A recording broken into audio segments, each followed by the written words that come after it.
जय गुरु जी। श्री रुद्र संहिता शिव महापुराण 5वां अध्याय। नारद जी का शिव तीर्थों में भ्रमण व ब्रह्मा जी से प्रश्न।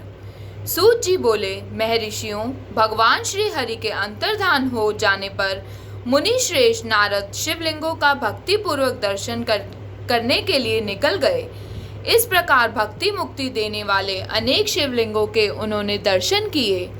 जब उन रुद्रगणों ने नारद जी को वहां देखा तो वे दोनों गण अपने शाप की मुक्ति के लिए उनके चरणों में गिर पड़े और उनसे प्रार्थना करने लगे कि वे उनका उद्धार करें। नारद मुने, हम आपके अपराधी हैं। राजकुमारी श्रीमती के स्वयंवर में आपका मन माया से मोहित था। उस समय भगवान शिव की प्रेरणा से आपने हमें शाप दिया था। अब आप हमारी जीवन रक्षा का उपाय कीजिए। हमने अपने कर्मों का फल भोग लिया है। कृपा कर हम पर प्रसन्न होकर हमें शाप मुक्त कीजिए।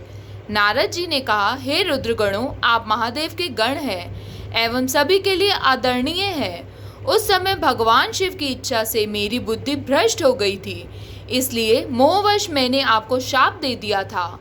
आप लोग मेरे इस अपराध को क्षमा कर दें, परंतु मेरा वचन झूठा नहीं हो सकता, इसलिए मैं आपको शाप से मुक्ति का उपाय बताता हूँ। मुनिवर विश्वा के वीर्य द्वारा तुम एक राक्षसी के गर्भ में जन्म लोगे। समस्त दिशाओं में रावण और कुंभकर्ण के नाम से प्रसिद्ध पाओगे। राक्षस राज का पद प्राप्त करोगे। तुम बलवान व वैभव से युक्त होोगे।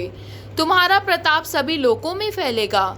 समस्त ब्रह्मांड के राजा होकर श्री भगवान शिव के परम भक्तों में होगे। भगवान शिव के ही दूसरे स्वरूप श्री विष्णु के अवतार के हाथों से मृत्यु पाकर तुम्हारा उद्धार होगा तथा फिर अपने पद पर प्रतिष्ठित हो जाओगे। सूत जी कहने लगे कि इस प्रकार नारद जी का कथन सुनकर वे दोनों रुद्रगण प्रसन्न होते हुए वहां से चले गए।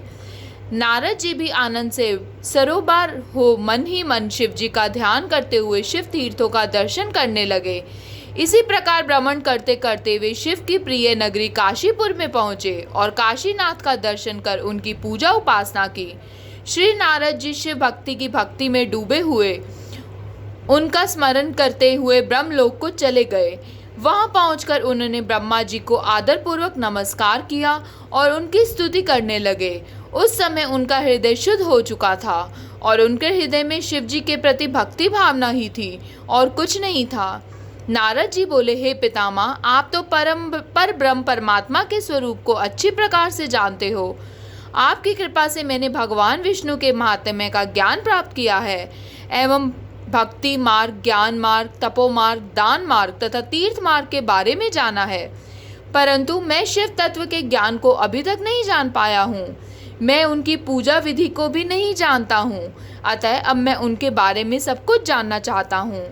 मैं भगवान शिव के विभिन्न चरित्रों, उनके स्वरूप तथा वह सृष्टि के आरंभ में, मध्य में किस रूप में थे, उनकी लीलाएं कैसी होती हैं और प्रलय काल में भगवान शिव कहाँ निवास करते हैं, उनका विवाह तथा उनके पुत्र कार्तिकेय के जन्म आदि की कथाएं मैं आपके श्रीमुख से सुनना चाहता हूँ। भगवान शिव कैसे प्रसन्न होते हैं और प्रसन्न होने पर क्या क्या प्रदान करते हैं, इस संपूर्ण वृतांत को मुझे बताने की कृपा करें। अपने पुत्र नारद की ये बातें सुनकर पितामह ब्रह्मा बहुत प्रसन्न हुए। शिव महापुराण श्री रुद्र संहिता 5वां अध्याय समाप्त। जय गुरु जी।